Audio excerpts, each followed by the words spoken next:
Katerina Jakob watched the German soldiers flee. Streaming from the east, that's what she was seeing. Allied bombers flew above them. She thought they all might die, and then soon there was the silence of all the SS men. When the sun rose the next morning, it was the 1st of May, and they all sang the Internationale. They all sang the Internationale.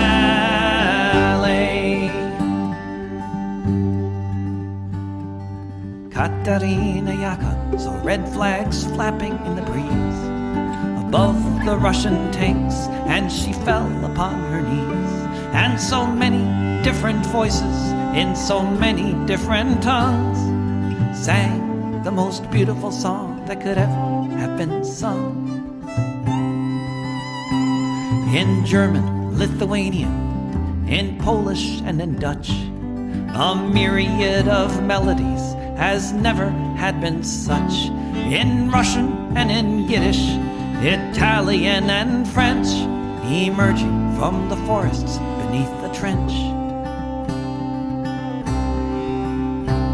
When the sun rose the next morning, it was the 1st of May, and they all sang the Internationale.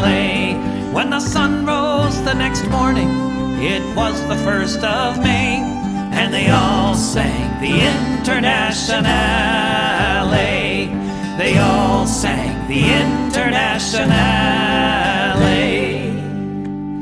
Völker hört die Signale auf zum letzten Gefecht. Die Internationale erkämpft das Menschenrecht. Völker hört die Signale auf zum letzten Gefecht. Die Internationale erkämpft das Menschenrecht.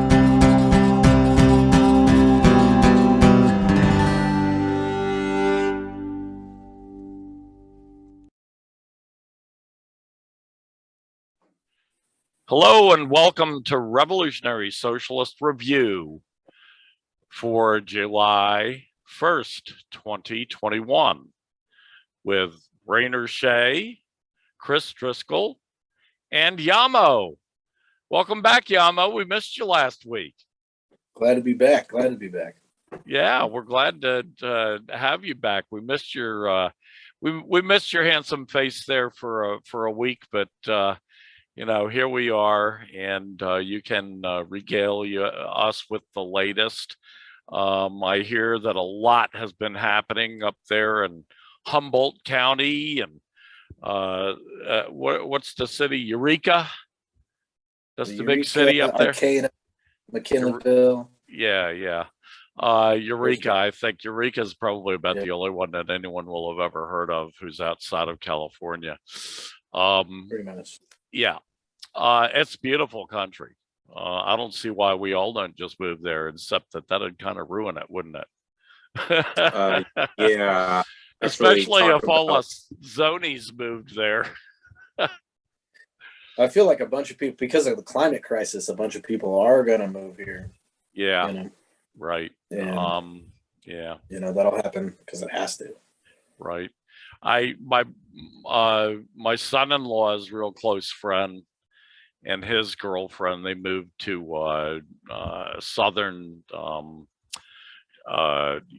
Oregon a couple of years ago. They really love it up there. I wish we could move up there. It's a lot cooler, for one thing. I mean, that's pretty much the same thing, right? Southern Oregon, Northern California. Yeah. Yeah, I was raised in Paradise, California, and it's about a 40-degree difference from the north central the coast. Yeah. No wonder you moved over there. Man. Yeah. Wow. A bunch of people did from Paradise when Paradise burnt down. Yeah. You know, a bunch of people moved here. Wow. It's really cool. You can go online and you can see, you know, about like whatever. There's 45,000 people in that town. Wow. And it's been reduced to about 1,500 or something. So That it's is like, a significant. That's like what yeah, happened to all the European cities at the beginning of the Dark Ages. They all, right, they had economic depression, the mother of all economic depressions, followed by the desertion of all the cities. Like Rome shrank from 500,000 people to like 20, 30,000 people or something like that, right. as a for instance. Anyway, on with the show. First on our list tonight, and everyone should be aware of this. I'm sure a lot of you have already heard about it. The U.S. again bombs nations on the other side of the world in self-defense. Self-defense, yes. That's what they're calling this, self-defense. So, anyway, the upshot here is that jumping Joe Biden, jolting Joe Biden, pedophile Joe Biden, as I call him, decided to bomb. I guess he says that these were Iranian militia operations in Syria, and like the northeastern Syria, and in the northwestern Iraq. So once again, Biden bombing a territory that is, or two territories actually, two countries, two sovereign countries, one of which has told the U.S. That it is not welcome in its country, that's Syria, and yet the U.S. keeps troops there, stealing their oil, more piracy, which, Joe Biden's real good at piracy. And Iraq last year the Iraqi parliament asked the U.S. empire to leave, to get the hell out of Iraq. So a small child was murdered in this terrorist act. I think 3 men and a small child were murdered in this. Those are the only ones I've heard of so far that lost their lives, several injured, and of course a gross violation of international law, a gross violation of the sovereignty of these two nations. The article that I drew a lot of this from was called "U.S. Again Bombs Nations on the Other Side of the World in Self-Defense." It was in the Greanville Post, and it was by Caitlin Johnston, whom I'm sure both of you guys are aware of whom I'm sure you guys are both aware. And it was a pretty good article, so I suggest people read it. I will include the link for it in the description below this video. And so guys, what are your thoughts? And I hear that Rainer has some other stuff to say about Iran as well. Yeah, over a year ago when the Soleimani killing happened, we, the Peace and Freedom Party of Humboldt County, we organized, or we helped organize, I think it was, anti-war protest on the plaza in Arcata.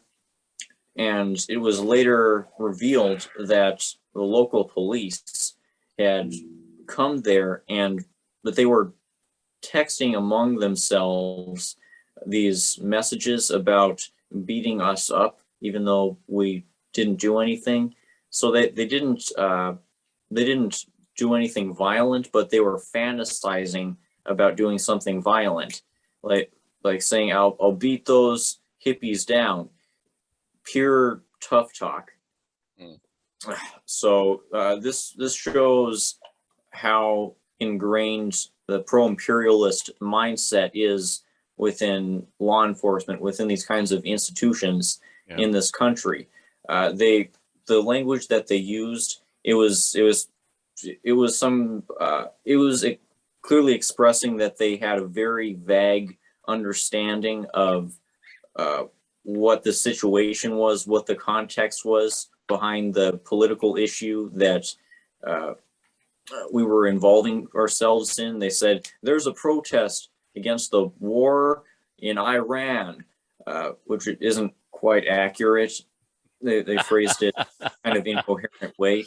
They're jumping the gun here. Yeah, I'll beat those effing hippies down. The reason we found out about this is because the Sacramento Bee did an expose on the Eureka Police Department. Wow. Like a whole year later, right? Really? That's interesting. And the Eureka Police Department, they had leaked like 100 different messages from the Eureka Police Department they were sending each other that include, they were making jokes about sexually assaulting unhoused women. They were making jokes about, so the sergeant of the squad, let's see, what was his name? Reina Sanchez. This guy has been involved in a bunch of police killings, including like a point blank shooting a 20-year-old kid in the back of the head while he was on the ground. And Wow. in these leaked messages, he was calling to face shoot, literally quote, face shoot somebody. He had a stockpiled weapons, military weapons at his house. Somebody broke in, stole his weapons, stole all of his armor, and he texted to his squad, face shoot that F word, right? Yeah. And so like throughout all the text, you could see who this guy was. He's like a total fascist, right? And so it's like this guy has been involved in so many police killings. They had to get de-escalation training because he shot some lady with a shotgun, right, and killed her. So it's like essentially what it really shows us is that this Proud Boy culture, this fascist law enforcement culture is essentially you have like some of the most dangerous people in the whole country wearing a badge, right? Exactly. They're killing people. I don't know. Did you guys see that poll last year that showed that in some cities in America, more than 80% of the cops sympathize with fascist ideology, with fascist viewpoints? Yes. And the average is like 50%. So that gives you an idea of, this is horrendous, but it's nothing unusual. Right.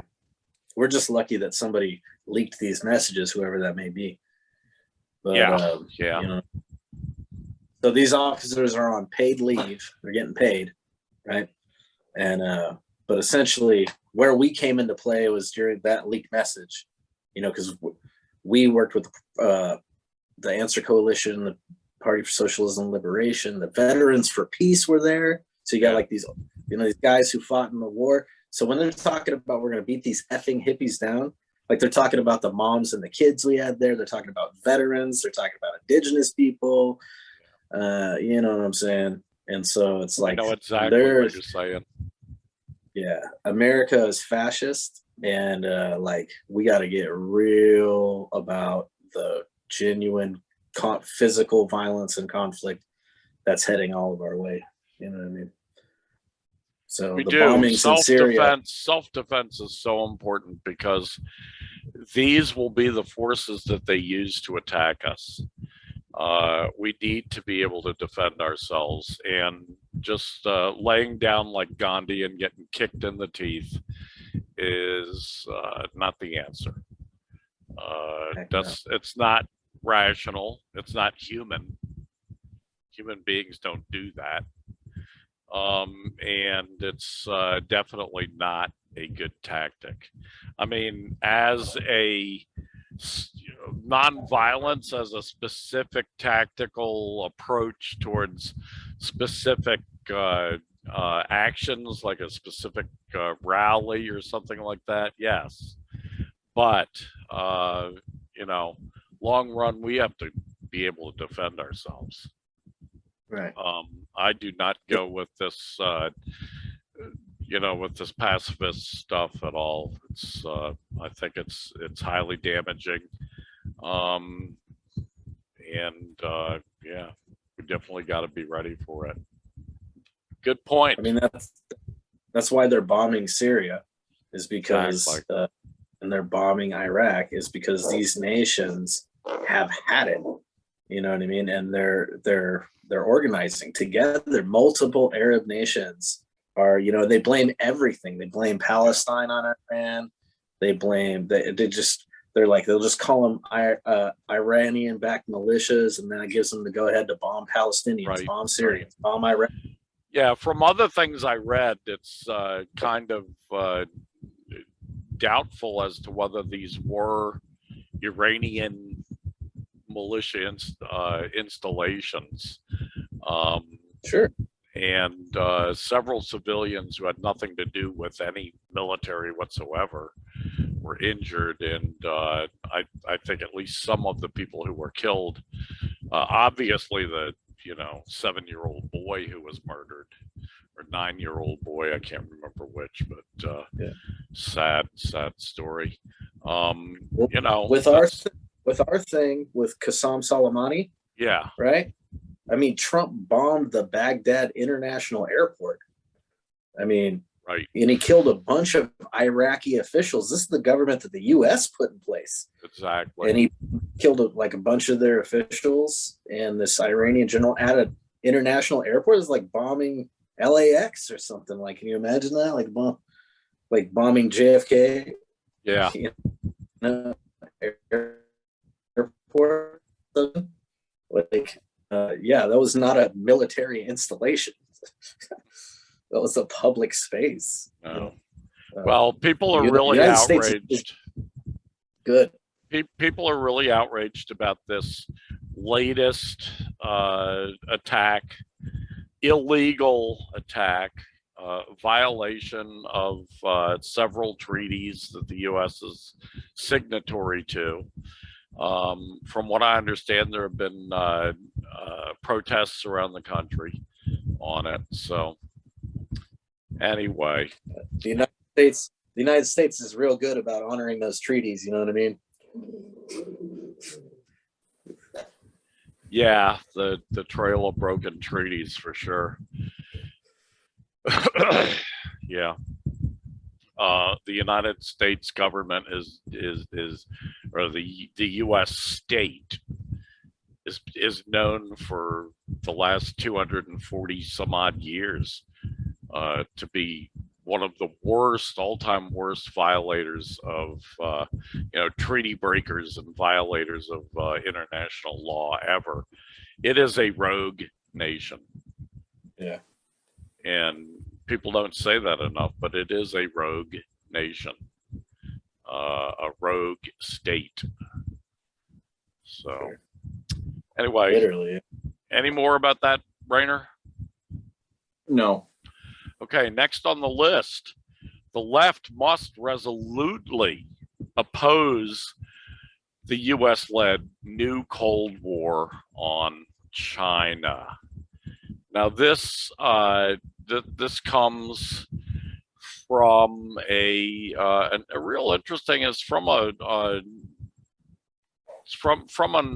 magazine I wasn't familiar with up till now, Ebb Magazine, EBB Magazine. I'll include the link from a June 24th article by Carlos Martinez, and I'm familiar with that individual as byline. He's a British writer, writes left kind of commentary. And anyway, this is an in-depth article, and first of all, I recommend everybody to read this article. As I said, we'll have the link in the description below the video. Carlos Martinez provides an overview of the U.S. Cold War against the Soviet Union in this article, this in-depth article. The U.S. pivot to Asia started by the Obama regime. Trump's escalation of that Cold War, hybrid war pivot to Asia, a hybrid war on the people of China, and Biden's latest attacks on China. He points out that the real motivation behind the U.S. war on China's people is to thwart China's economic growth and prosperity and to undermine the Communist Party of China. Actually, to undermine, I think you could legitimately call the pivot to Asia a regime change operation, because that's ultimately what they're hoping for. Although that's like pie in the sky stuff. You'd have to be a Looney Tune to really think you're going to that you're going to take away the government and state that 80 to 90% of the people of China loyally and fiercely defend. That ain't gonna happen. They're gonna have to fight 1.4 billion people to do that. That ain't gonna happen. But they are causing a lot of trouble. They have caused a lot of trouble. The article concludes with a warning to the left in the West, especially in America, that this is an attack on working people globally, on the 21st century socialism, because the author points out that all the revolutions and government left governments coming to power in Latin America, the so-called 21st century socialism, and the multipolarity that China has spearheaded. China defends all those. China is instrumental in helping these people to reach their liberation, to reach their goals. So it's something which benefits all working people. He concludes with these words: those that oppose imperialism must therefore resolutely and consistently oppose the US-led new Cold War in all its manifold forms. To sit on the fence would be to uphold the imperialist status quo. Yeah, and sitting on the fence is exactly what so many on the left in this country expressly intend to do. Yeah. I remember years ago when I was a different kind of anti-imperialist, in that I wasn't informed on how what we've been told about communist countries are lies. So I assumed that China is a similar actor to Russia economically, and that it's a rising imperialist power, because that's what all facets of the political continuum, including the left, was telling me. It wasn't until I became exposed to Marxism-Leninism that I changed my point of view. Yeah, definitely.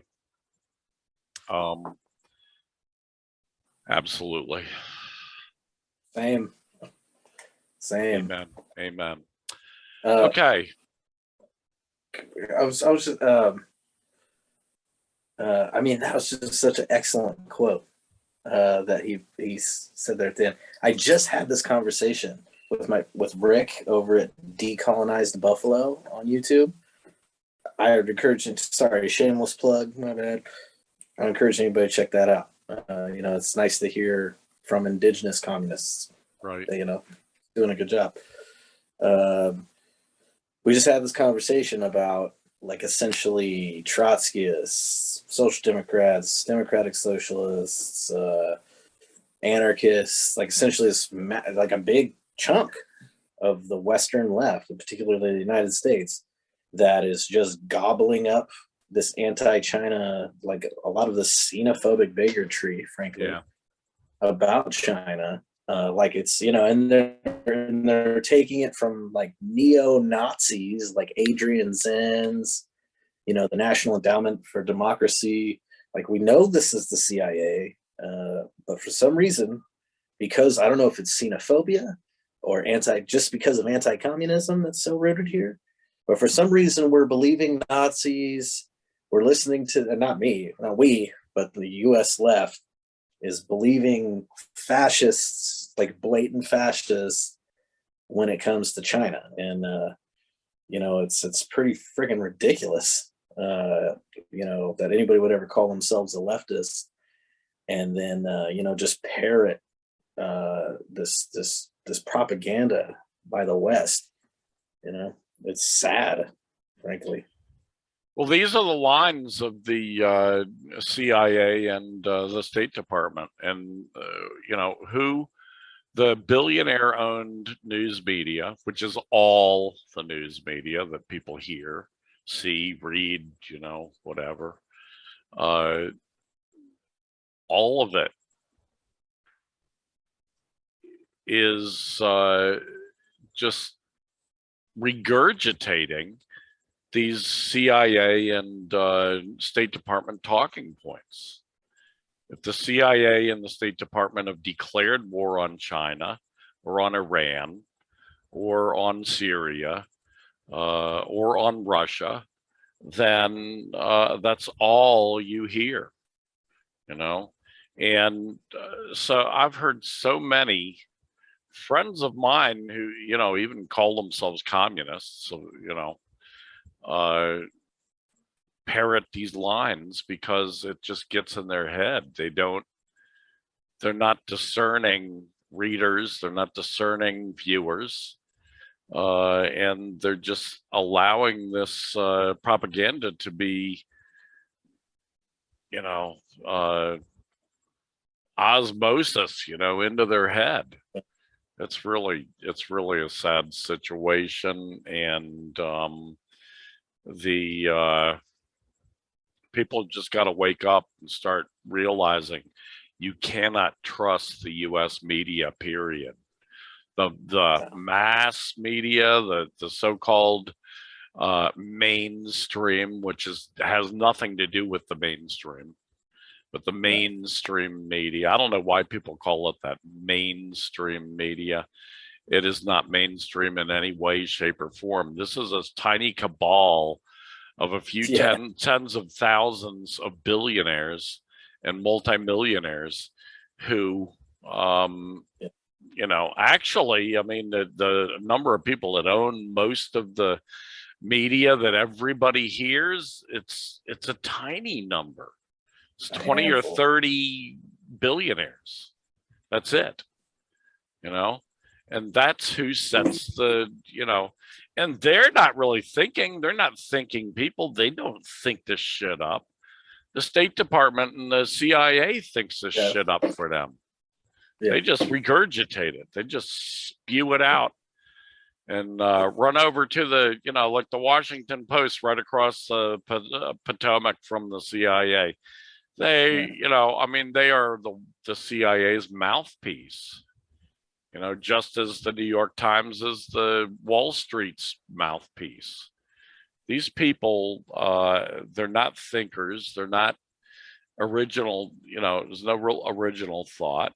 They're easily debunked when you get down to comparing whatever limited evidence they present compared to the mountains of evidence we have to present. And yet rationality and reason don't always hold sway when you're one person out of thousands who is saying this, and everybody out there is just hearing all this garbage from the media. It's sad. Well, they also got like Radio Free Asia, obviously, is Western media. Yeah. Hong Kong Human Rights Network, the World Uyghur Congress. Right. I mean, these are these are all direct NED funded organizations. You know what I mean? So it's like, I just, every time I see somebody present about an article about China, it's like almost every single time it's from one of these organizations. Like, you're not connecting the dots. And I feel like it's taking some mental gymnastics for you to not do that, because you certainly have delved deep. You know, the anarchists have certainly tried to delve deep and draw all kinds of connections to vilify Stalin and Mao and blah blah blah blah blah blah. Yeah. But you can't make the connection between the NED and the CIA, or the Hong Kong Human Rights Network, or, you know, World Uyghur Congress. I mean, it's like, yeah, come on, guys. This is like some willful ignorance you got going on. It really is in a lot of cases, especially with the Social Democrats, the so-called Democratic Socialists, which is just a bullshit term for Social Democrat. Sure. Okay. Did you have anything else to say? I didn't want to step on your toes, but I was going to move on otherwise. Let's do it. But I just had that same conversation with Rick about progressivism, social democracy, democratic socialism. It's like they just switch masks and call it whatever they want whenever it suits their opportunism. Right. Okay. Next, we're going to talk about Colombia. There's two articles. I had picked out an article called Colombia Still Has No Solutions After 2 months of protests. And this article, it basically, it goes into, well, first of all, the fact that the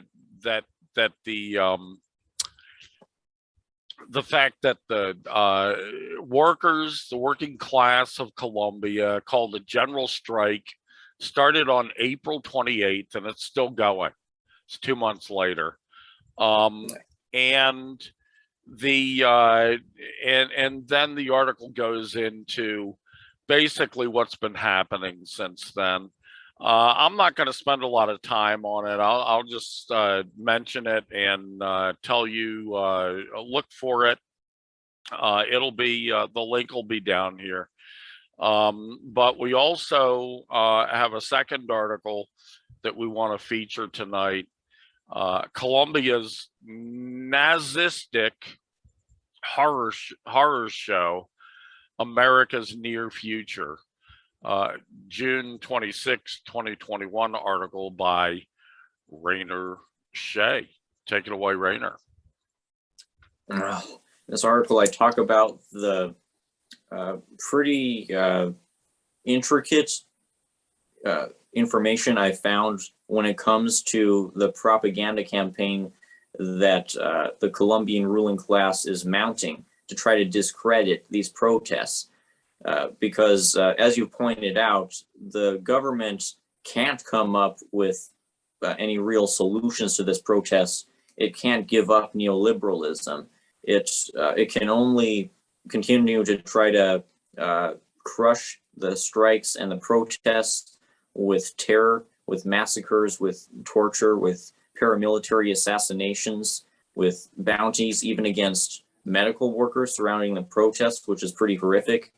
And it can only try to justify these horrific actions by portraying the protests as the products of a far-reaching conspiracy by what these reactionaries call Castro-Chavismo. They claim that foreign governments are orchestrating these protests somehow in partnership with narco criminals, which is turning the situation on its head, since Colombia is itself a narco government.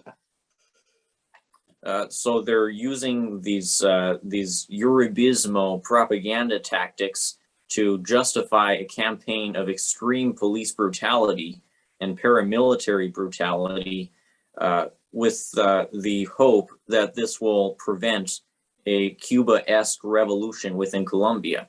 Because when you really look into the situation in Colombia, the state of the class struggle there, you see that there is a wing of ex-FARC guerrilla members who are rebuilding the guerrilla insurgency effort.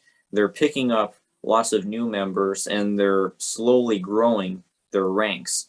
The way that they're structured, the approach that they've taken, makes it evident that they have mass support to the extent that they're capable of getting mass support with how small they are. And it's evident that they're going to continue gaining more mass support as the resistance effort continues.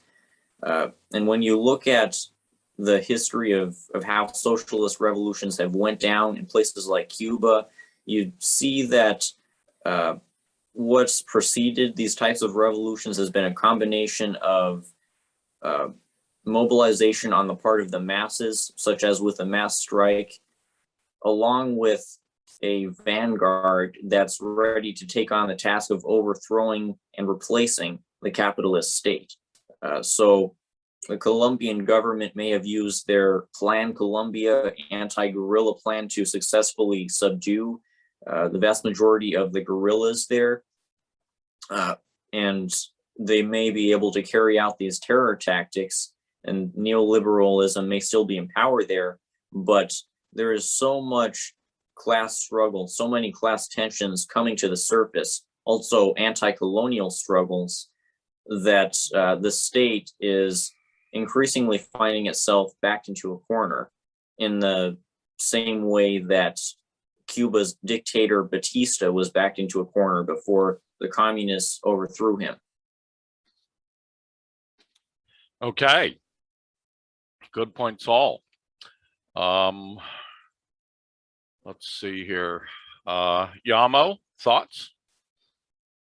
It's interesting, like everything that we're talking about tonight, we just had this conversation 2 days ago on this other podcast about Batista. This is an indigenous, president that we were talking about Deb Haaland and her voting to fund the Venezuela coup and giving the Nazi Ukraine $400 million. There's all these native people that are saying, Deb Haaland, Secretary of Interior, like, we're winning, you know what I'm saying? And I'm like, no. They're like, she's our auntie, we love her. And I'm like, we need to be anti-fascist and not have fascist aunties, right? Even if she's native and she's, she looks like us, she's out here voting like a white supremacist imperialist, right? And killing indigenous people. You know what I'm saying? It's like, what? They're not indigenous because they're outside of the U.S. borders? Like what? But anyways, Colombia. It's a narco state. If you look, I saw a map of like where all the cocaine's coming from, and it included that one boat that was busted by JP Morgan Chase, that owned by JP Morgan Chase, and it was like hundreds of tons of cocaine on this boat brought in from. It was like a year ago, maybe 2 years ago at the most. Where did it come from? Colombia, right? Right. So, there's a map. There's people have done like mapping where the drug running is coming from. Since over the last 20 years, it used to come from Bolivia, right? Bolivia, they killed Che there. They hung him from a helicopter and flew him over Bolivia to scare everybody from becoming socialist. And what happened? Lo and behold, they're becoming socialists, right? Right. So it's like, that map is incredible because it's like there's nothing coming from Venezuela, Bolivia, like these other places. It's like Colombia. Like you can see, this is like a huge dark spot on this map that they put together. So, oh my God, I hope so bad. I've worked with people like a Jamu Baraka and stuff who lives in Colombia, and I've been watching him for years now. Jamu lives in Baraka? In Colombia? Yeah. No, they used to live in DC. Back when I was there, but that was a long time ago. That was like more than a decade ago. So he was living there in 2016. He came back to the States to run for president or whatever. Yeah. For the So I don't Green know Party. exactly if he's living there right now, but that's, you know, certainly where he was. And Uh-huh. I've certainly No, I watching didn't him. know that about him. I mean, I know these gets around. He's an international man. Yeah. But yeah, He I founded did. the U.S. Human Rights Network, I believe. Yeah, He was one of the founders or something. right.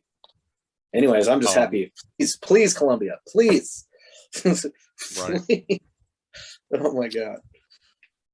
Yeah. You know. But here you go, Colombia helicopters shooting from the crowd into the crowd, like, you know what I mean? The old Yeah. this fascist libertarian, throwing from the helicopter thing. Right. Oh man, you were seeing This article that I mentioned earlier, the Colombia still has no solutions after 2 months of protests.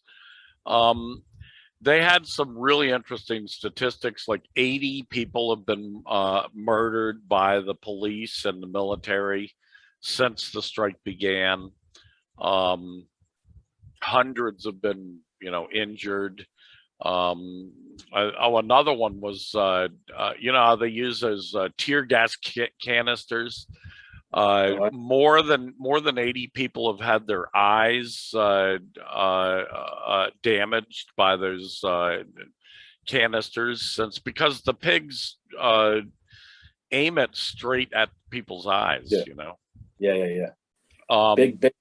Big respect and shout out to my sister there, Vanessa Dundon, Susie.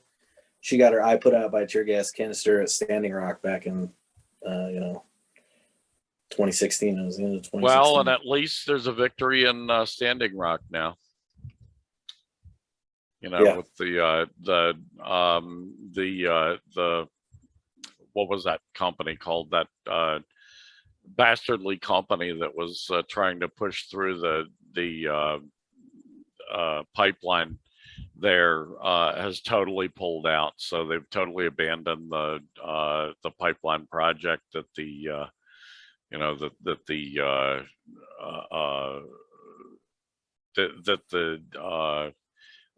people of that nation, of the Lakota Nation, were defending, along with various friends from outside the nation come as well. Okay. I'm keeping my fingers crossed for that, because we've been battling the Jordan Cove LNG project up here. Yeah. And we've shut it down like 5 or 6 times. And it keeps coming back. Right. It's like the zombie pipeline, right? So with anything with America, and that's what I was telling people from the Laguna Pueblo and about Deb Holland, and oh, she can do this for us, she can do that for us. I'm like, everything is temporary under the dictatorship of the bourgeois. Everything is temporary under the colonial occupation of the United States. Mm-hmm. Everything we've ever fought for, the 40-hour work week, 8-year-old kids working in coal mines, all of that stuff is all of it is conditional. And we've seen, I mean, in my lifetime, I've seen so much of it rolled back, right. So defeat after defeat and rollback after rollback of the rights that working class people in the 30s and 40s and 50s and 60s fought and sometimes died for. Okay, next on the list. U.S. empire's decline foreshadows a revolution in America, June 29th, by Rainer Shea. I've been reading this book called Imperial Hubris, Why the West is Losing the War on Terror, from 2004. And its author concludes that the U.S. military has been severely misjudging what they need to do to stop terrorism. They've been acting like the Islamic terrorists are just doing this irrationally, but there is irrational motivation behind why bin Laden was able to orchestrate attacks, behind why ISIS, all these groups today are able to are motivated to orchestrate all these attacks. It's because they're responding in what what they see as proportionately to provocations from U.S. NATO imperialism, and this arrogant mindset within U.S. Defense. I remember that word, defense institutions towards the terrorism threat as actually perpetuating this terrorism threat. It's the reason why the U.S. hasn't been able to really pin down Afghanistan, why the Taliban has been able to garner so much strategically useful support from the locals there. Just a couple of years ago, I remember there was this leak of documents pertaining to U.S. occupation of Afghanistan, where a huge amount of corruption was revealed. The U.S. has looked the other way as all of this atrocious stuff has gone down there at the behest of U.S. officials. And it's because of these provocations, these wanton killings of civilians, these violations of Afghanistan sovereignty, that the Taliban has been able to get the locals to help them, has been able to continue this insurgency against U.S. occupation. So what does this mean for our task as revolutionaries in the core of global imperialism, the United States? Well, as I mentioned in the previous couple, I think, podcast episodes, this sociologist Temitope Oriola has predicted a couple months ago that an armed anti-police insurgency is going to begin sometime soon within the United States, and it's going to be spearheaded by the members of these colonized communities who've had enough of an increasingly militarized occupation of their neighborhoods by increasingly militarized, army-equipped police departments. He says these attacks are going to start as explosives and shooting attacks against the sites and symbols of law enforcement, and then this could snowball into a larger insurgency effort where the government is having to fight off this insurgency. Where Oriola says he predicts that even if some of the leaders of this insurgency get killed, the fighting is still going to stop, going to continue, because the conditions have prompted the masses within these most disenfranchised and impoverished communities to rise up against this tyrannical occupation. And when this fight against colonial tyranny begins, perhaps we're going to see the U.S. military replicate its mistakes abroad. Perhaps the hubris that the U.S. empire has demonstrated abroad is going to be its undoing at home.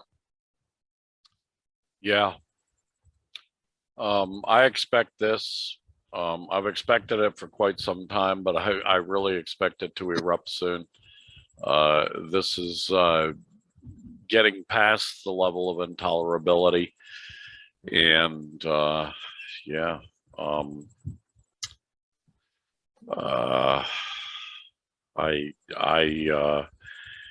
There's a lot of people in the Black community with military experience.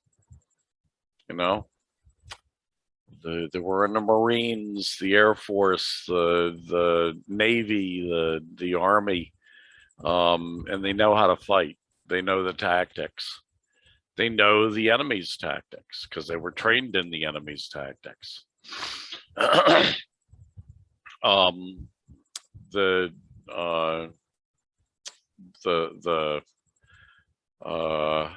carnage that will come out of it is sad, no doubt. But at some point, people have to rise up and defend themselves. Self-defense is a human right.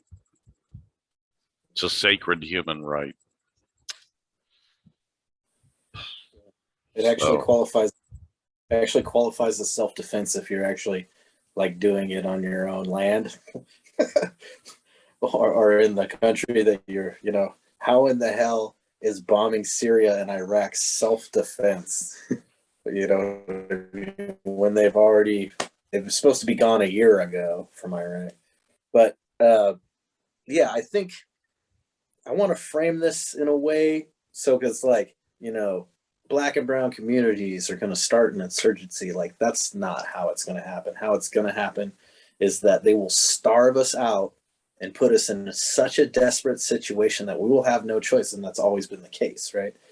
yeah. So like, for instance, in Northern California or in California in general, like I said, I keep having these keep talking about a lot of the same things because this is what everybody needs to be talking about. But for instance, in California, climate crisis going fucking crazy, right? Excuse me. Sorry. You're allowed to say fucking on YouTube. Okay. Nobody's stopping you. I mean, my hometown got burnt down. The place I was born got burnt down. Santa Rosa got burnt down. My mom's had to evacuate like 3 times in the last 2 years from either fires or floods in like, on the Russian River where my ancestral homeland and all this, right? Right. So like what's gonna happen here in California for sure, absolutely no question that this is not gonna happen. All of Southern California's water and Las Vegas, right, comes from Northern California, right? In Northern California, especially North Valley, is just laden with fascist militias, crazy like cult-like churches that are bigoted and racist as hell. And there's like the whole big ag, like the biggest funding, like federal funding and state funding in the state goes to these big ag conservatives up north, right? So at multiple locations during that water resource, before we even get to Sacramento, you know what I mean? Like there's multiple places where it'd be incredibly easy to completely shut off all the water to Southern California. You know what I mean? Right. Which would put millions of people at risk, right? So it's like the fight, this revolution that we're talking about, that is absolutely coming. It's inevitable. Nobody can avoid it. Will have fascists seizing that water, attempting to seize that water if essentially they haven't already, really. And the only way we're going to prevent many people from dying from this is to prepare for a conflict over that water, which means that we need to be talking to the Shasta peoples, Wintu peoples, you know what I'm talking about. All of the indigenous nations. There's 105 indigenous nations in California. I've been to the tribal water summits. You know what I'm saying? We have to get in line with them and organize to occupy that and refuse by whatever means to stop them from killing like millions of people, to be real.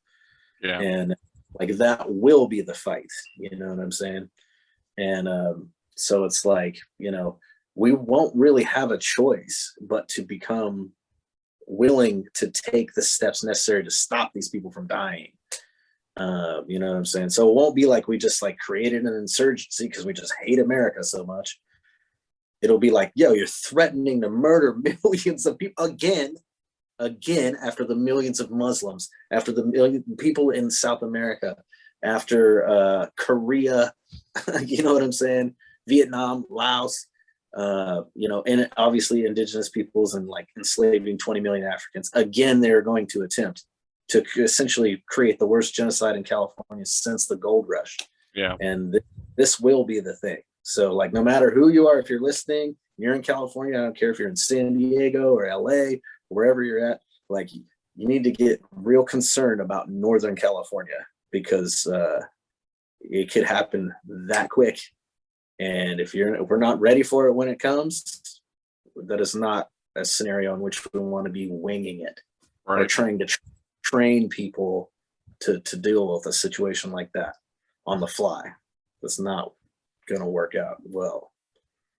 Water has become increasingly more and more a major issue, a major motivator for wars, major motivator for civil strife. I remember reading during Obama's bombing of Libya. Libya, people think of Libya as oil, right? One of the, like, I don't know, the third or fourth largest cache of oil in the world. Libya also has underground water, an aquifer that is the largest single body of underground water in the world. That was another major motivator for the theft of Libya by Europe and the American empire in 2011, when Obama stole Libya from the Libyan people. Yeah, he did. It's becoming an increasingly big issue that we really need to keep an eye on. Okay, anything more on that? I mean, just much respect to the Libyan people, man. Yeah. They assassinated Gaddafi. You know what I'm saying? Like, what people need to put in perspective about the Middle East is that Iraq was the Ba'athist socialist, Syria is the Ba'athist socialist, Libya was socialist, Afghanistan was the most liberal, democracy in the Middle East. And, it's the United States that went in there and funded crazy, radical religious fanatics. Right. And destroyed these countries that had better health services and human services for their people than we've ever had in the United States. Well, maybe pretty much. I mean, like, living in Libya under the Gaddafi government was like a worker's paradise. There's no doubt. I mean, people had when you got married, you got a free house from the state. Everybody had subsidized gasoline for their cars. Everybody had subsidized education from womb to tomb. They could go anywhere in the world to get a free education, any school they could get into. The list just goes on and on of the benefits of the green socialism, the Arab socialism of Gaddafi and of the Green Revolution, as they called it, in Libya. And it is no wonder at all to all of those of us who know the evil nature of the American empire. It's no surprise at all that they destroyed Libya, that they're trying to destroy Syria and have already destroyed a lot of it, that they destroyed Iraq, that they destroyed that they really thirsting to destroy Iran, but really don't have the capacity to do so. That they're trying to destroy China, that they've been trying for 70 years to destroy Cuba. It's no surprise at all to any of us that this is what they do. Look at what they did to Yugoslavia. The Clinton regime and the Blair regime in the UK got together and said, hey, let's go destroy Yugoslavia. Let's disassemble it. Let's take it apart. We'll use, ethnic people in Yugoslavia had gotten along for like 100 years. All the ethnic shit that had, gone on in the medieval times and so forth had subsided. Serbians married Croats and Croats married Bosnians, and Catholics married Orthodox, and Orthodox married Muslims. And all it took was the CIA going in there, starting in the mid 80s, and stirring up the ethnic hatreds. And they didn't do it just with propaganda. They did it with murders. They'd go and they'd murder a Muslim down the street, and then they'd spread the word. You know, oh, the Orthodox Serbians are out murdering Muslims. You know, and the next thing you know, everybody's mistrusting one another. Well, fuck yeah, what, you know, it's kind of logical in a way that, you know, if you think, geez, I got to watch out for those Serbians, they're murdering anybody who's a Muslim, you know, or I got to watch out for those Croats, they're murdering anybody who's a Serb. That's the way they did it. That's the way the CIA did that. Great book by Michael Parenti, by the way, The Killing of a Nation, that I recommend to everybody, on literally the Clinton's murder of Yugoslavia, his ravaging and theft of Yugoslavia. And why? Because Yugoslavia was a fairly successful example of worker participation in socialism. That's why. Simple. They didn't like that. Anyway, let's see. I feel like I hate to interject. I mean, I don't need to do it. I do it all the time. Do it. But I'll do it again. Go for it. I feel like I have an obligation as somebody who ran as a delegate for Bernie Sanders in 2016. Yeah. To, like, especially when we're talking about Michael Parenti, is to quote him in saying that, hey, you know, I had to break with Bernie Sanders, right? Because of his support for the so-called humanitarian war that shelled Yugoslavia with uranium munitions, giving them the highest cancer rates in Europe. Right. And he goes on to say that, you know, it wasn't just Sanders, but it's like, you know, Trotskyists, anarchists, many people got in line behind the U.S. narrative to justify, you know, the horrific things the United States did as a response. That's what they do. And then you got Bernie. Everything that's going, Bernie's been behind it all. I'm not behind it like he's the orchestrator of it, but all the Iran, Syrian sanctions, you know what I'm saying? Like every step of the way, you know, Bernie's been out here telling the settlers in colonialism, hey, well, you know, you guys, you know, we should at least have healthcare and education, you know, but the CIA plays an important role, and you know, the drones have done good things, and you know, Assad's a vicious dictator, and you know, Gaddafi's got to go. You know what I mean? Bernie's been there every step of the way, and like I didn't know this because I just wasn't really like a politic head at the time. Yeah. You know, it's just some old grandpa dude shows up like, "Hey kids, let's do socialism." Like, yes. Oh, you don't actually mean it, you old Zionist bastard. Yeah, you can't be a socialist and be an imperialist pig at the same time. Yeah. I'm sorry, Bernie.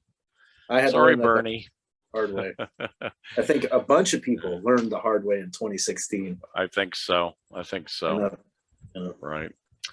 Okay. On Monday, Russia's President Vladimir Putin and China's President Xi Jinping announced the extension of the 2001 Good Neighborliness and Friendly Cooperation Treaty. Xi commented that the treaty has been a successful experience of close cooperation between both countries. It represents a new type of international relations oriented towards peace and development, Xi stressed. For his part, Putin stated that the GNF treaty evidences that Russia and China are determined to turn their common border into a strip of peace. This bilateral policy will help stabilize international geopolitics at a time when the United States breaks with the instruments of control to control the arms race between countries. So, thoughts, guys? Oh, well, I remember a few years ago when Trump was sabotaging the nuclear deal with Russia. And when this came at the same time as the Russiagate hysteria, and this Russiagate hysteria, it was backed by the entirety of the liberal media in partnership with the neocons. So there's this bipartisan effort within the United States to push forth with these Cold War escalations by vilifying Trump bizarrely as a Russian puppet, which was encouraging him to continue to escalate these Cold War escalations. So now you have Biden, who has been elected amid a race that was very much influenced by the intelligence agencies. These agencies and their partnered media outlets throughout this last year or so have been claiming that Russia, China, and Iran have been interfering in the election, that they surely could have reelected Trump if they wanted to. That seems to be their implication. So even though Trump wasn't reelected, you better be scared, because they're out to interfere with our democracy. And they were also trying to blame the Capitol Hill riot on Russia, China, and Iran to an extent. They've been putting out these reports about supposed hacking. It all relates to this effort to manufacture consent for a new nuclear arms race with Washington's rival superpowers, which I think as of 2018, that arms race reached a point that was actually more dangerous than the arms race had been at any point in the previous Cold War. Because the difference now is there's not an effort towards detente. Is that how you say the word? Détente. Détente. There's not even an effort towards détente on the Washington side. It's just mindless Cold War escalations. And we've seen this with Biden's accelerated funding of the belligerent Nazi regime in Ukraine, which has been aggressing against Russia. Yeah.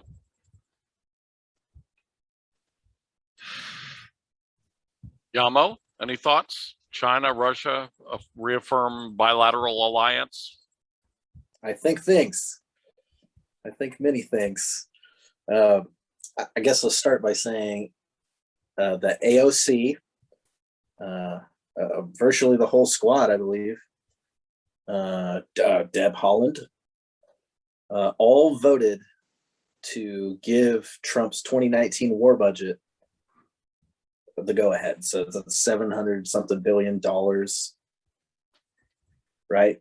But even more terrifying, right, is that it also in the bill, it allowed Trump to deploy low-yield nuclear weapons in the field, right?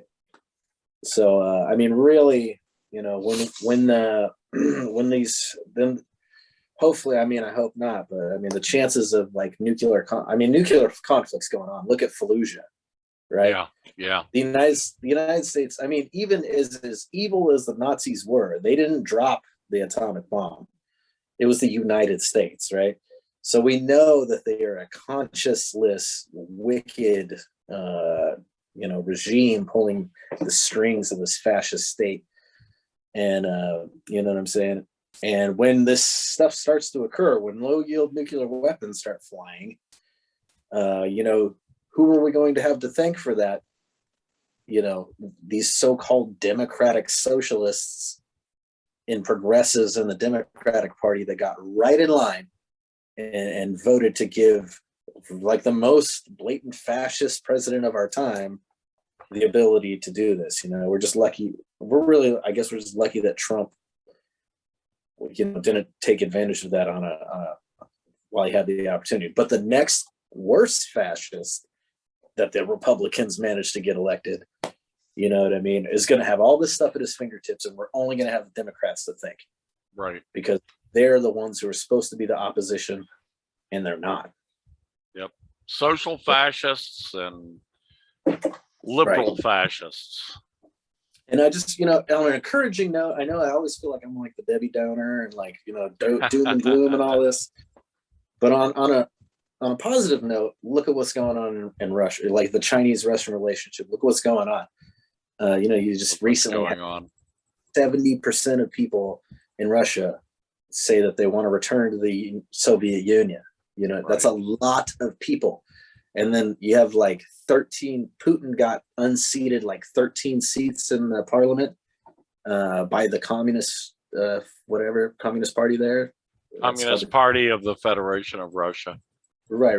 Or Communist Party of the Russian Federation. Federation, there we go.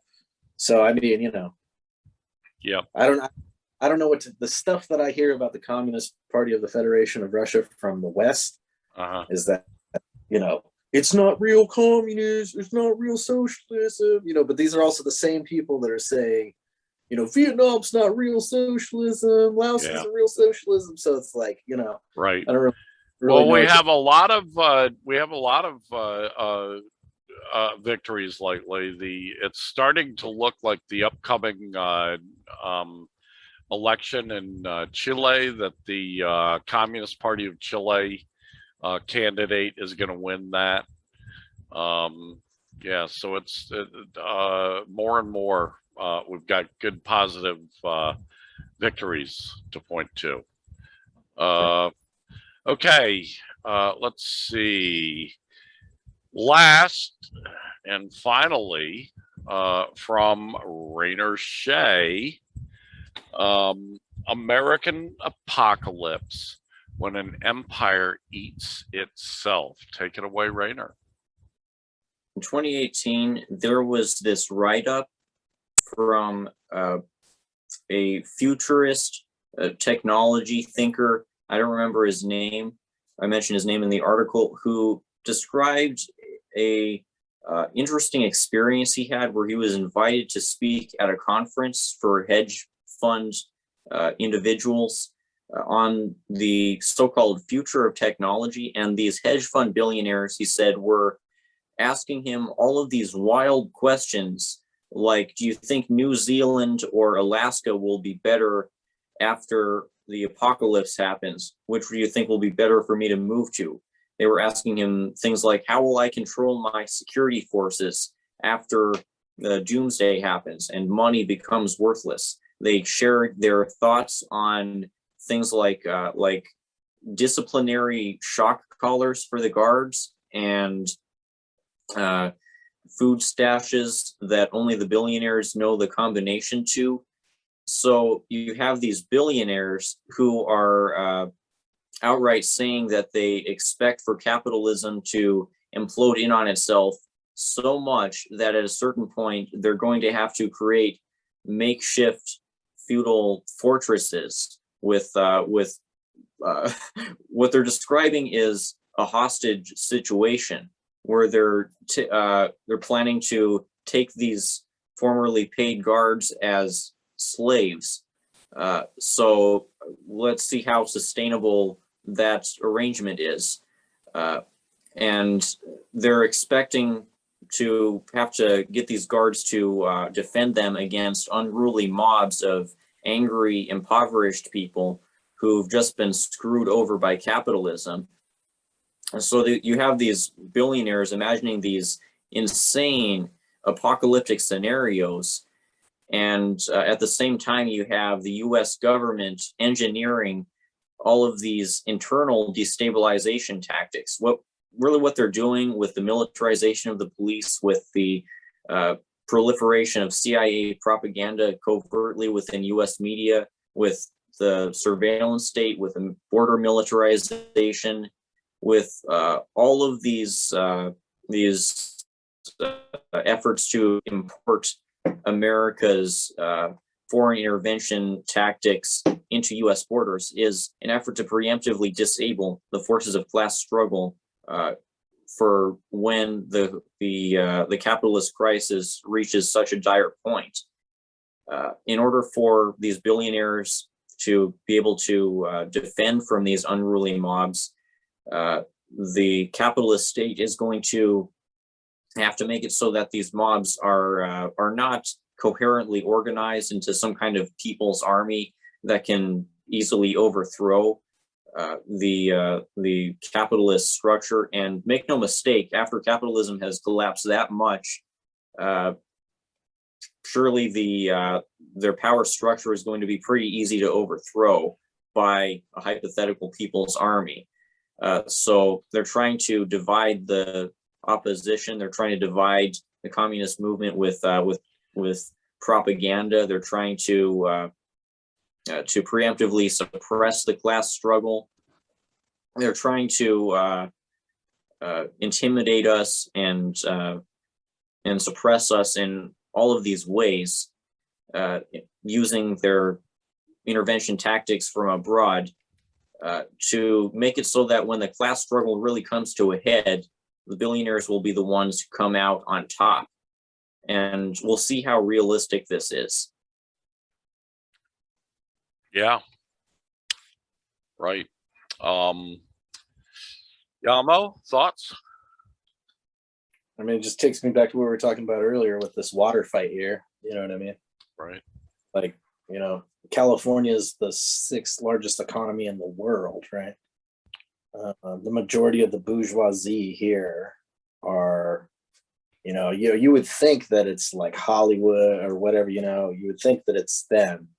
But in reality, these huge, big ag farmed, subsidized people up here up north, the ones that will be the ones essentially to seize all this water and try and kill everybody, essentially. Anybody that doesn't go along with the program, like, you don't need a shock collar when somebody's dying of thirst and you're going to have access to all the water. You know what I mean? So it's like, everything that you're calling them insane apocalyptic scenarios, right? Which it may seem that way right now, but I mean, essentially, like, millions of people combating a very small group of fascists. And to be real, probably the federal government will come and step in and seize that water resource themselves. You know what I'm saying? But they may try and use like deputized fascist militias, so they don't have to take those kind of measures. You know what I'm saying? But either way, that is an incredibly apocalyptic scenario. You know what I mean? It's threatening to starve out Las Vegas and all of Southern California is like, whoa, you know what I mean? It's the most populated state in the country, right? So, yeah. No. I mean, everybody that we know, everybody that you talk to, like, we should really be saying, like, we're talking about how to engage in revolution as communist, electoral politics, blah, blah, blah, this, that. Like, we need to figure out how to make our own medicine, how to catch rainwater, clothes, food. Like, we need to figure out how to be sustainable. Yeah. I mean, we can't build a people's army if we can't feed a people's army. If we can't clothe a people's army and give them medicine, you know what I mean, to be able to engage in this combat that these fascists are going to make us engage in. We don't want to do this. It's never been a matter of wanting to commit violence. It's always been a matter of responding to violence that's being committed on us. And that's true of people of color, indigenous people of third world, communists. You know what I'm saying? Yeah. So self-defense. That's why self-defense is so important. And the other thing to think about strategically, is an army marches on its stomach. Logistics. Wars are won or lost on logistics. You know, I don't know if you guys have ever heard that old poem about "For the Want of a Nail." Have you ever heard that? So the guy didn't have a nail to put the horseshoe in his horse, on his horse, and because of that he didn't get the, and then they didn't get the, you know, and it's all basically a poem about logistics and war, basically. Yeah. But it's very true. Anyone who's studied military tactics, military strategy, military theory will tell you the same thing. Logistics is of primary importance. Your ragtag band of guerrilla fighters will fall very quickly without logistics. Yeah. And without the support of the people, obviously, as Che Guevara said often, and as Mao says often in his military writings as well. Yeah. Okay. Anything else on that, or on anything else that you want to bring up before we bring this hour and a half to a close, or almost hour and a half? I think because of our experience here locally with like trying to recruit members. Yeah, I mean, like Rainer's articles, like I commend you. Like you're really, I don't really know anybody else out there that's putting out as much material as regularly as you are. That's on point. Prolific. That's what I always say. Rainer is prolific. Absolutely. But the problem that we've ran into multiple times, right, is that when we're talking about like if we're actually talking about this conflict that's coming up and we're talking about logistics, right? One thing you got to be careful about that we've experienced directly is when you're doing recruiting, right, is like you're talking about, we're looking to make sure our logistics are correct, that people have food, clothes. Like I said, if you can't do these things for people's army, they're not going to be able to do nothing, right? But a lot of people, or at least a few people, several people that we've ran into, don't care about, whatever, figuring out how to make the kind of medicine we're going to need, or figure out how to produce the food we need. All they care about is the conflict and this violence fetishism or whatever, you know what I mean? And so, I mean, I think it's really important. And I just give word of caution to all communists that are organizing, like, I would even refer you to the Antifa handbook. You know what I mean? You can get this zine offline, but you need to watch out for provocateurs and instigators. You know what I'm saying? Check out indigenous action networks, accomplices, not allies.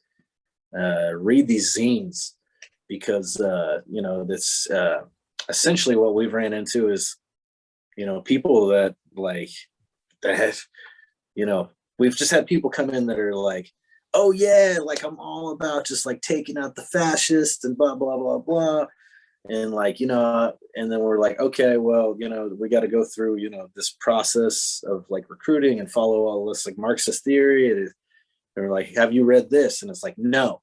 Have you read this? Well, no. I mean, I just heard that Che Guevara killed a bunch of people, and Mao was just, and they're wiping out all these guys, and I just want to see all the white people die, or whatever these people are saying. I'm like, dude, what are you talking about? You know what I mean? He's talking about nukes, and you know what I mean? You got to watch out. The real people you should be going after, predominantly, frankly, are moms, women of color, people that know how to keep people alive. Yeah, we ain't gonna have important.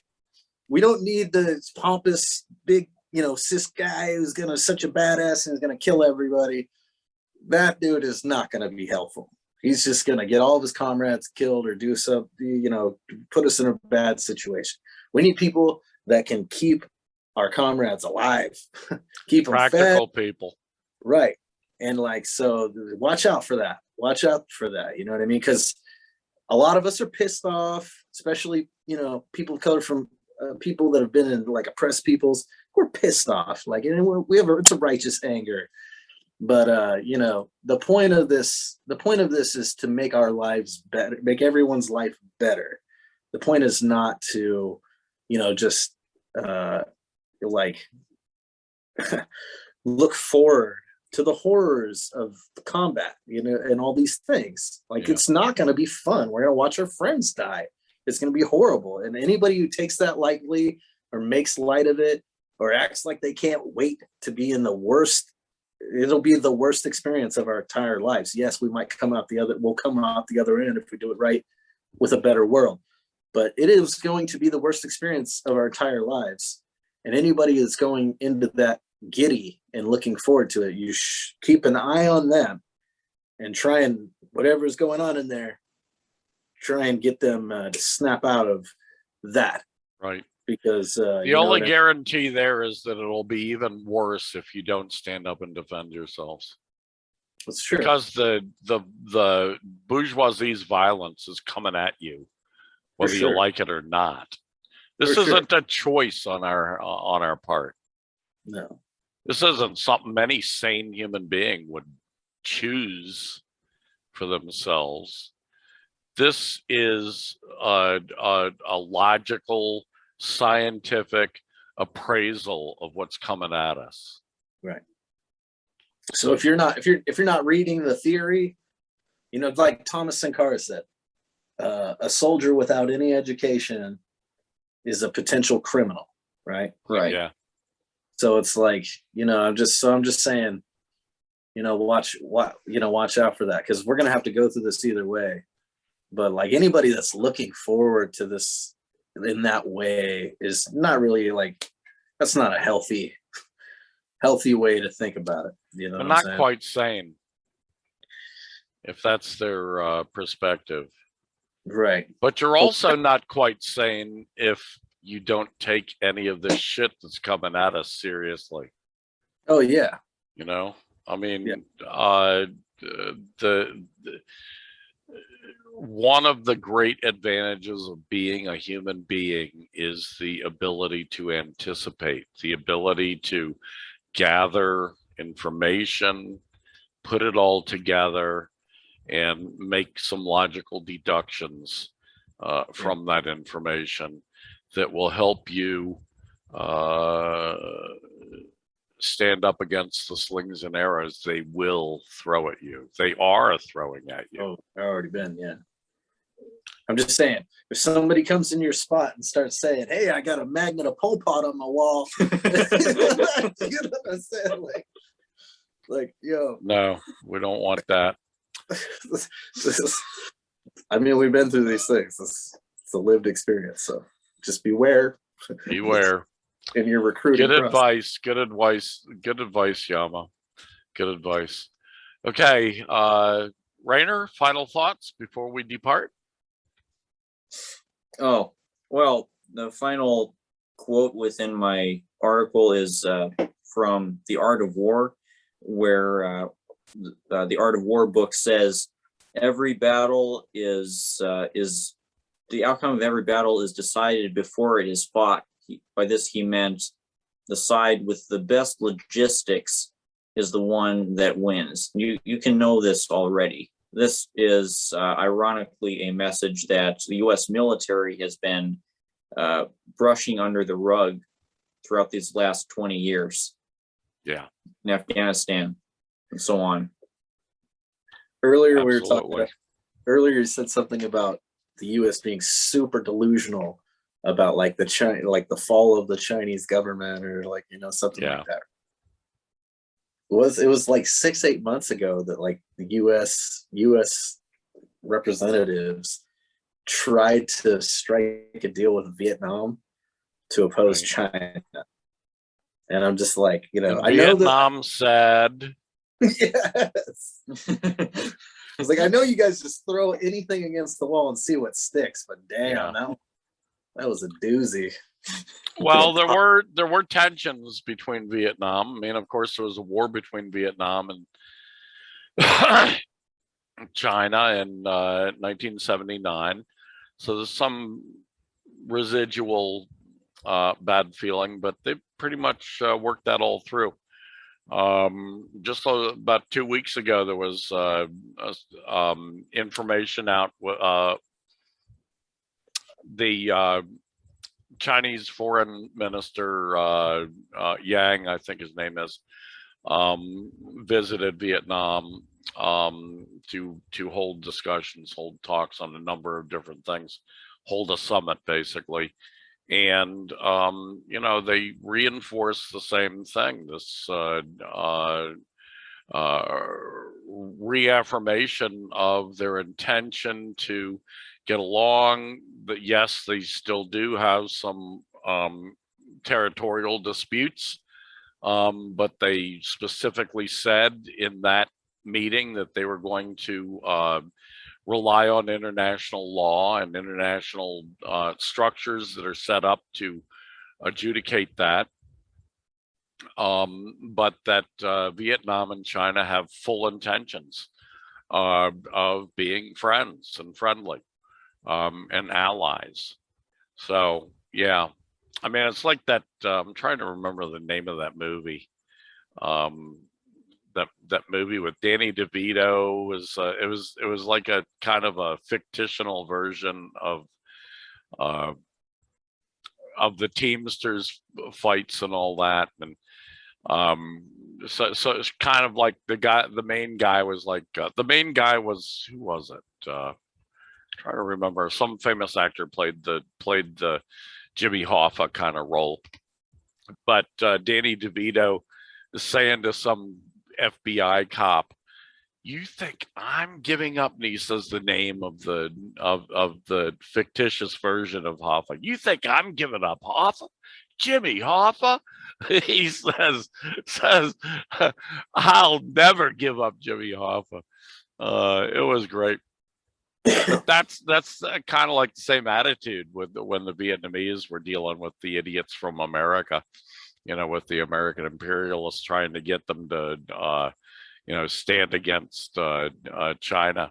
"You think I'm giving up China?" Yeah, not on your life. Yeah. My last thing I want to say is that, like, you know, because like I say, I feel like I'm always sort of like always being the pessimist and blah blah blah blah.